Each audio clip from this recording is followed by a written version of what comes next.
Saludos, apreciados participantes. Eh, Hoy es muy importante este encuentro síncrono porque acá vamos a centrar las bases de la discusión sobre lo que es el patrimonio neto y los componentes de las partidas de patrimonio como base de la información financiera. Es muy importante conocer esta sección del estado de la situación financiera de la empresa porque ella es la que habla por sí sola de la salud financiera de la empresa. Así, tenemos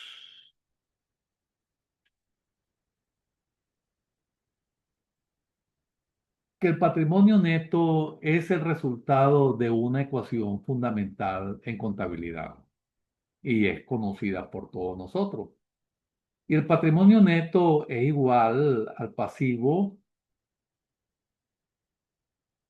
menos el activo. Vamos a tener entonces esa fórmula básica, que no es otra que el activo menos el pasivo es igual al patrimonio neto. Piensen en ello como el valor residual de la empresa.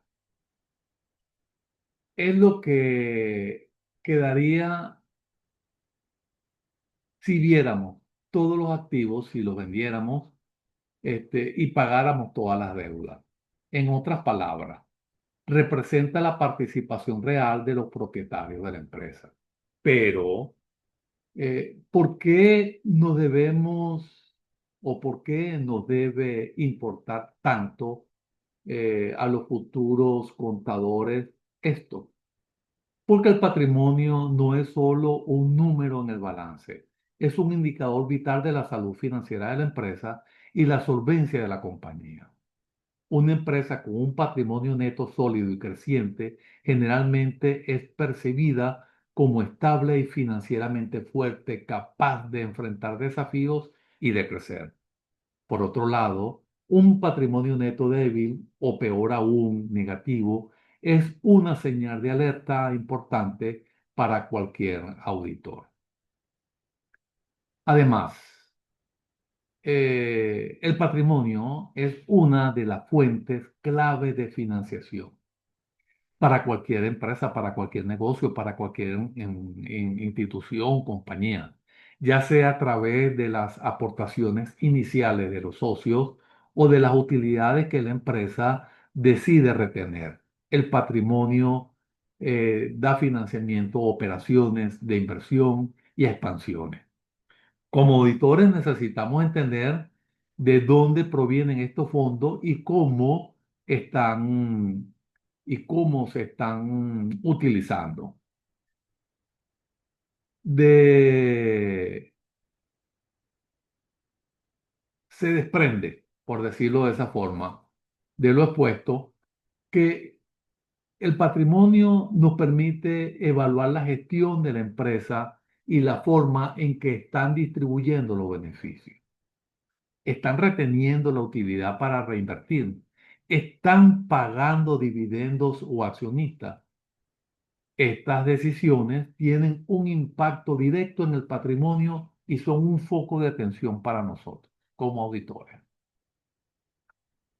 Así que la exposición nos da un objetivo principal y será desglosar cada uno de los componentes de este patrimonio, entender su naturaleza y lo más importante, comprender cómo nosotros como auditores debemos abordarlo para asegurar que la información financiera sea fiable y transparente. Pasemos ahora a la próxima lámina, donde comenzaremos a indagar el primer componente clave del capital social.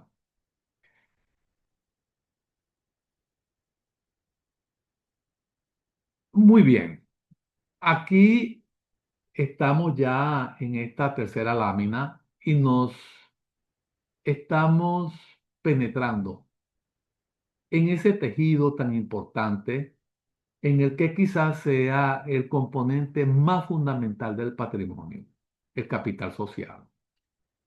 El capital social, en esencia, representa el valor nominal de las acciones o participaciones que los propietarios, eh, es decir, los socios accionistas han aportado a la empresa. Es la inversión inicial. El capital semilla, que también lo llaman algunos, que le dio origen a la compañía y que con el tiempo pueden haberse ampliado. Es importante que como futuros auditores entendamos que el capital social no es una cifra estática y única. De hecho, podemos hablar de diferentes tipos de capital. Entonces, nos encontramos primeramente el capital autorizado, que es el monto máximo de las acciones que la empresa puede emitir según sus estatutos. Por otra parte, tenemos el capital suscrito, que es la parte de ese capital autorizado que los socios se han comprometido en comprar. Y por último, el capital pagado. Es, como su nombre lo indica, la porción del capital suscrito que ya ha sido efectivamente aportada a la empresa, ya sea en efectivo o en bienes. Esta distinción es crucial para nosotros como auditores. Cuando revisamos el capital social, no solo estamos verificando un número, estamos asegurándonos de que la emisión y suscripción de esas acciones se hayan realizado conforme a lo establecido en los estatutos de la empresa, en la acta de asamblea y en los supuestos en la legislación mercantil vigente. Es decir, comprobamos la legislación y la validez de las transacciones, la legalidad, lógicamente. Además, es fundamental cotejar estos movimientos como los registros de accionistas para confirmar quiénes son los propietarios y cuánto han aportado. Se desprende entonces de lo que hemos hablado, que el capital social es la base de la relación entre la empresa y sus dueños, y su correcta auditoría nos da una garantía de que la estructura de propiedad y de financiación inicial son transparentes y están debidamente documentadas. Ahora pasamos a un componente que a menudo va de la mano con el capital social, pero que tiene sus propias particularidades, que son las primas de emisión.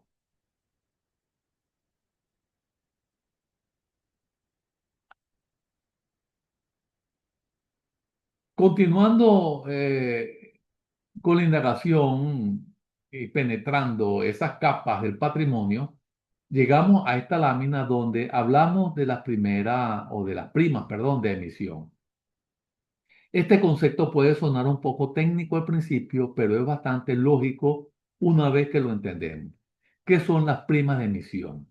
Imaginen que una empresa emite acciones y las vende por un precio superior a su valor nominal o valor facial, que también lo llaman así. Esa diferencia, ese exceso de precio de venta sobre el valor nominal, es lo que conocemos como prima de emisión. Un ejemplo sencillo, si el valor nominal de una acción es de un bolívar, pero la empresa logra venderla en 3 bolívares, en el mercado estos 2 bolívares adicionales por acción son la prima de emisión. Pero ¿por qué ocurre esto? Principalmente cuando una empresa ya tiene un cierto prestigio, buenas proyecciones de rentabilidad o un valor de mercado que supera su valor contable, los inversionistas están dispuestos a pagar más por las acciones. Esos aportes adicionales, aunque no aumentan el capital social nominal, sí incrementa el patrimonio de la empresa. No son una utilidad generada por las operaciones, sino un aporte directo de los socios, aunque en exceso del valor nominal. Desde la perspectiva de la auditoría, nuestras responsabilidades aquí son claras. Debemos verificar los acuerdos de emisión, de justificación de estas primas, es decir, revisar los documentos y las actas donde se autorizó la venta de acciones por encima de su valor nominal. Además, es fundamental asegurar el registro contable adecuado de estas primas. Debe estar claramente separadas del capital social y presentadas como una cuenta de patrimonio distinto, reflejando su verdadera naturaleza como un aporte de capital y no como un resultado operativo. Las primas de emisión demuestran cómo la empresa puede capitalizar su valor de mercado para fortalecer su estructura patrimonial. Entenderlas es vital para tener una imagen completa de la financiación de la empresa. Ahora pasemos a un grupo de partidas que son el resultado de las decisiones internas sobre las utilidades de la empresa. Y nos estamos refiriendo a la reserva. En términos sencillos, las reservas son parte de las utilidades de la empresa que no se distribuyen a los socios o accionistas. Allí está expresado en la lámina. Sino que se retienen dentro de la compañía. Pienso, o soy de los que piensa, eh, como una alcancía corporativa donde se guardan una porción de las ganancias para diversos fines futuros. Un ejemplo sencillo pero claro. No todas las reservas son iguales. De hecho, podemos clasificarlas en varios tipos y esta clasificación es vital para la auditoría. Primero tenemos la reserva legal. Estas son de cumplimiento obligatorio por la ley. La normativa en muchos países, incluyendo Venezuela, porque es el caso que nos ocupa, está entre un 5 y un 10%. Que se destine a esta reserva hasta alcanzar un límite preestablecido. Usualmente va a ser un porcentaje del capital social. La finalidad es proteger a terceros como acreedores, dotando a la empresa de una base patrimonial mínima. Luego están las reservas estatutarias. Estas se constituyen por la imposición, no por la imposición legal, sino porque así lo establecen los estatutos o documentos constitutivos de la empresa. La razón para crearla puede variar, quizás para un fondo de expansión, para investigación o desarrollo, o simplemente como parte de una política de autofinanciamiento. Por último, nos vamos a encontrar las reservas voluntarias. Como su nombre lo indica, estas se crean por decisión de la asamblea de accionistas o socios. No hay una obligación legal o estatutaria, simplemente los dueños deciden retener utilidades para un propósito específico o para fortalecer la posición financiera de la empresa. Podría ser para futuras adquisiciones, para enfrentar contingencias inesperadas o para suavizar la distribución de los dividendos en los años de menores ganancias. Desde una perspectiva de la auditoría, nuestro enfoque en la reserva es multifacético. Primero debemos verificar que el cálculo y la constitución de esta reserva cumplan estrictamente con la normativa legal para la reserva legal, como lo establecido en los estatutos de la empresa para las reservas estatutarias y como las decisiones de la asamblea de accionistas para la voluntaria. Esto implica revisar actas, cálculos y correcta aplicación de los porcentajes. Además, es fundamental analizar la aprobación de su creación, su uso y su liberación. Em, las reservas son un claro reflejo de las políticas de retención de las utilidades de la empresa y su capacidad para generar valor a largo plazo. Su adecuada gestión y auditoría son esenciales para la transparencia.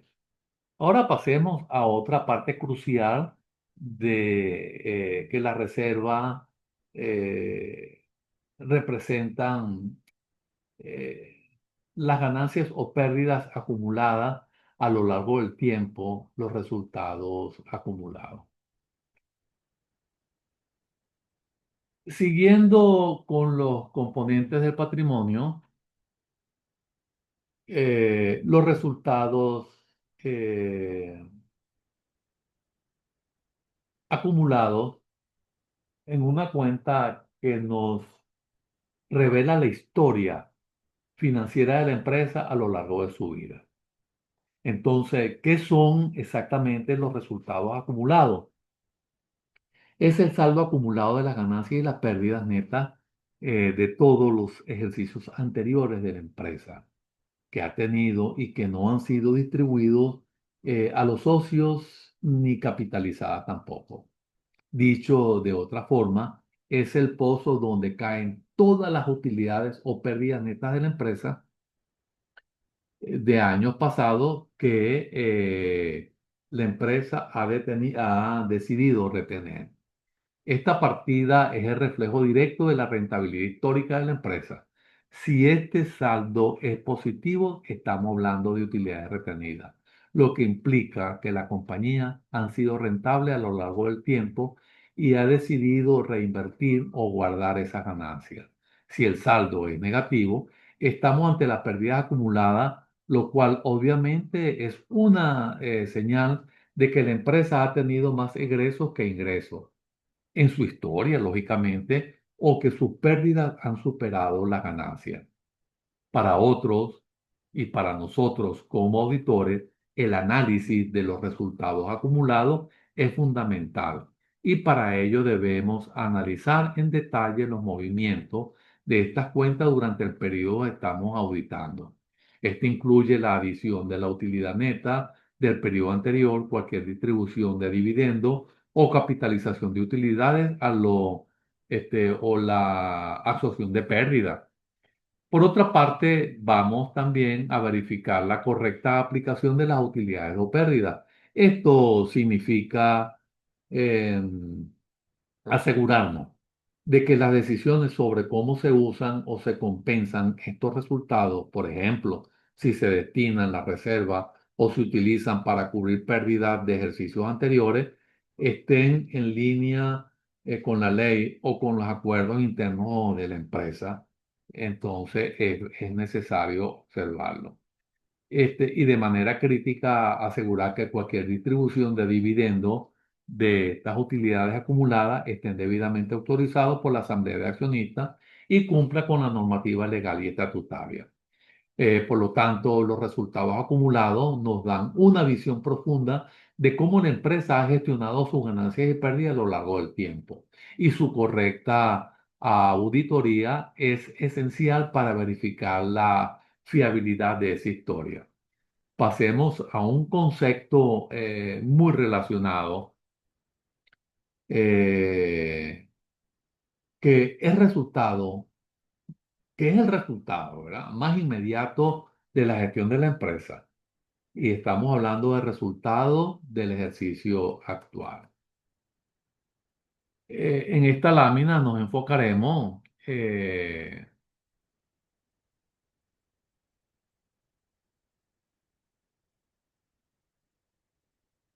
esta lámina nos enfocaremos me disculpan, pero es que el mouse no me está respondiendo de manera adecuada y requiero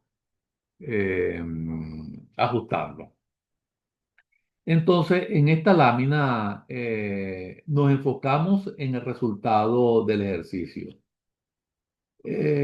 o como también se le conoce las ganancias y pérdidas netas del periodo. Si los resultados acumulados nos contaban la historia pasada, esta partida nos habla del desempeño más reciente de la empresa. En este resultado final, porque estamos hablando del periodo donde estamos auditando, del periodo que estamos finalizando, y neto de la operación de la compañía durante el periodo contable actual, ya sea un año fiscal o un trimestre o un mes. Es la cifra que obtenemos después de restar todos los gastos e impuestos de todos los ingresos generados. Su conexión con el patrimonio es directamente e inmediata. Es el último eslabón que impacta el patrimonio antes del cierre del ejercicio. Si la empresa obtuvo una ganancia, esta incrementará el patrimonio. Si tuvo una pérdida, esta lo disminuirá. Posteriormente, esa ganancia o pérdida neta se transferirá a la cuenta de resultados acumulados de la que acabamos de hablar. Todo depende de cómo la empresa tenga su clasificación de cuentas. ¿Ok? O una porción se distribuirá como dividendos o se destinará a la reserva. La relevancia del resultado del ejercicio es inmensa. Es el principal indicador de la rentabilidad actual de la empresa y su capacidad para generar valor a corto plazo. Afecta directamente la capacidad de la empresa para retener fondos, para invertir en nuevos proyectos o para distribuir dividendos de sus accionistas. Un resultado positivo y sostenido es una señal que fortalezca y dé una buena gestión. Ahora bien, para el auditor, la verificación del resultado del negocio es central y se vincula intrínsecamente con la auditoría de todos los estados resultados.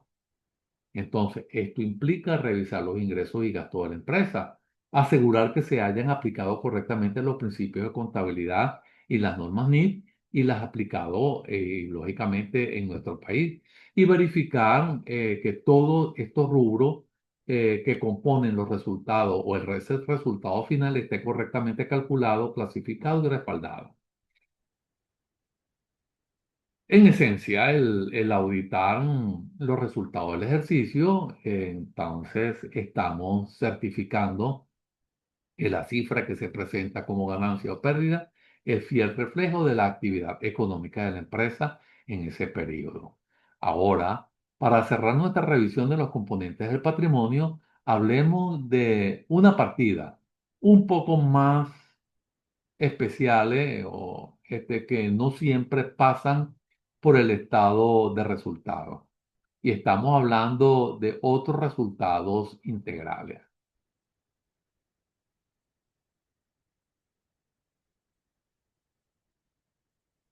Cuando hablamos de otros resultados integrales,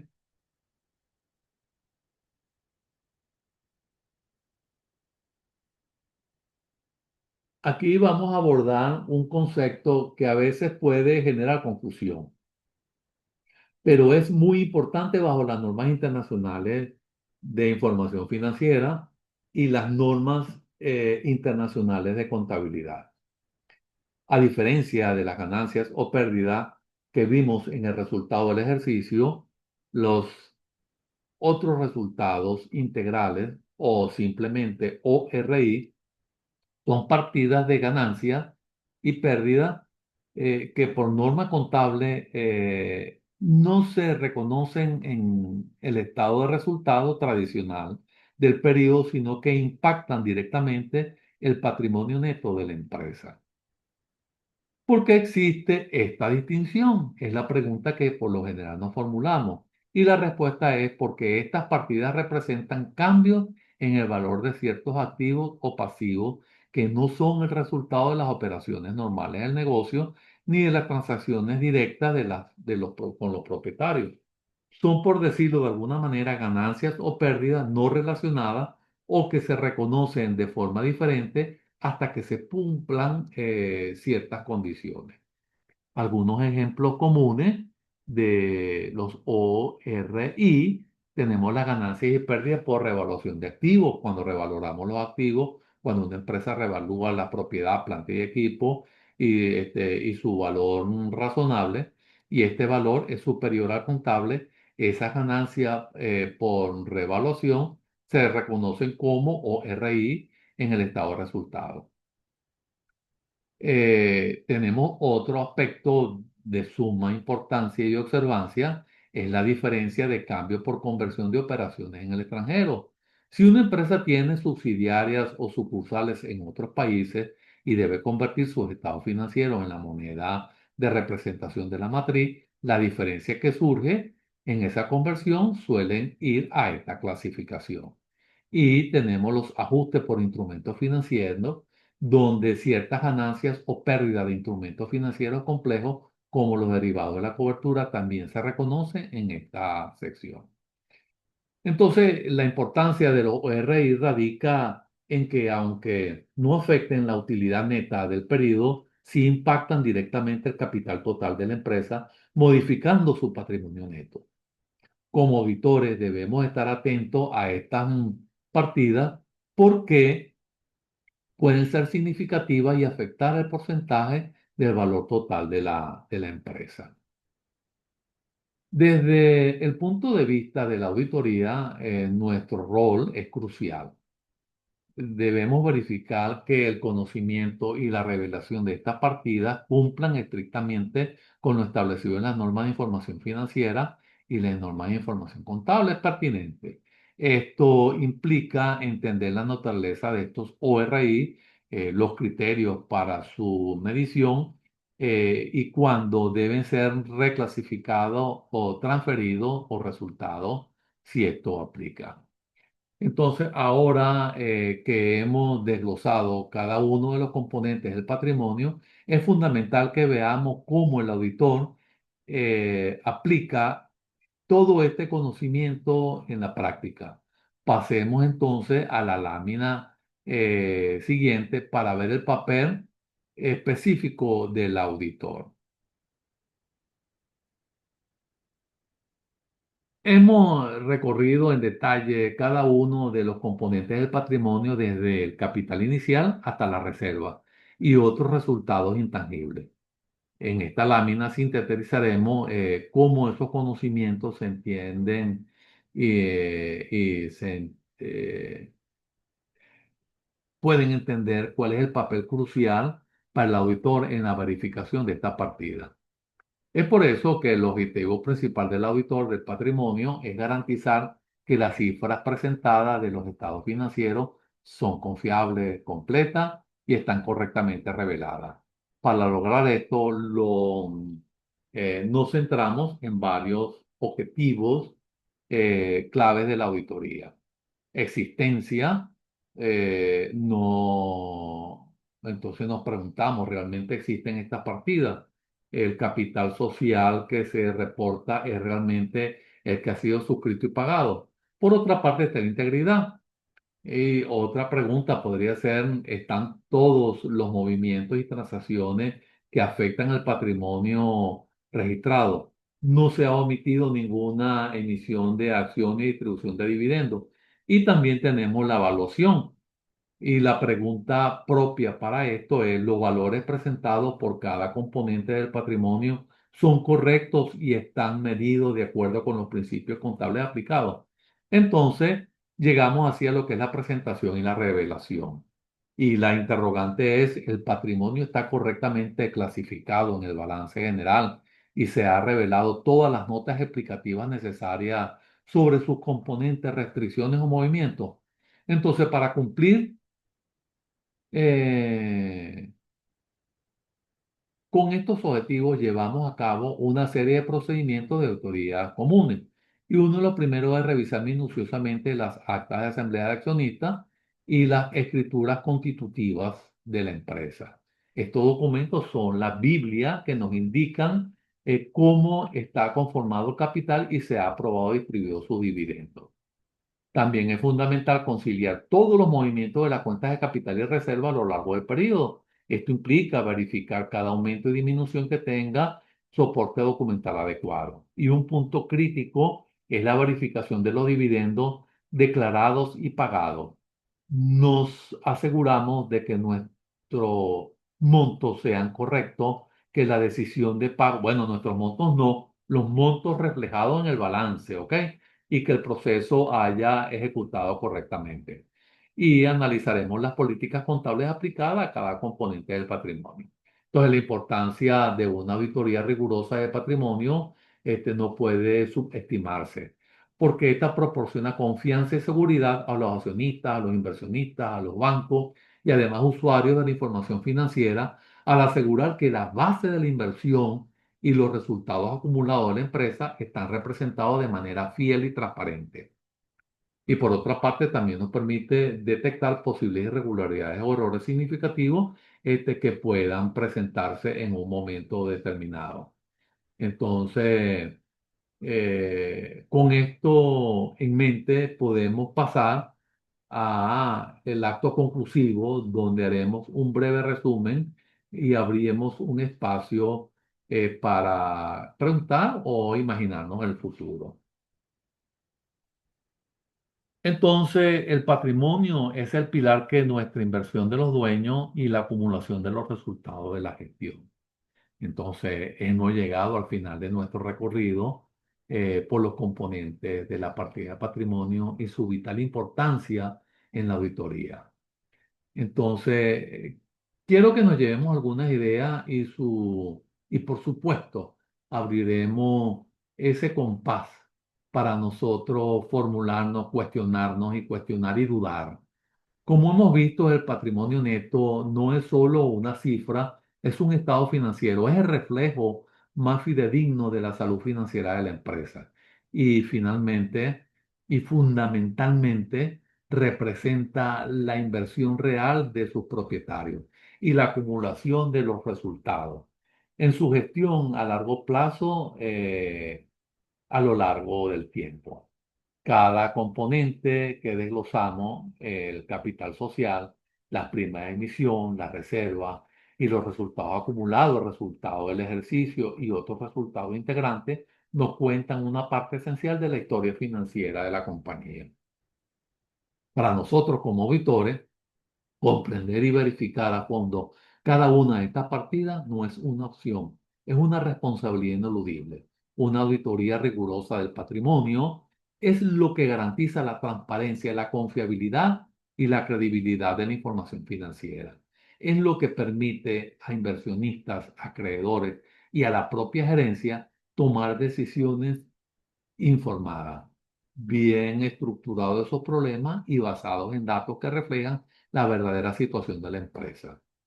Nuestra labor es asegurar que se muestre y que lo que se muestre sea la realidad, está completo y cumple con las normativas.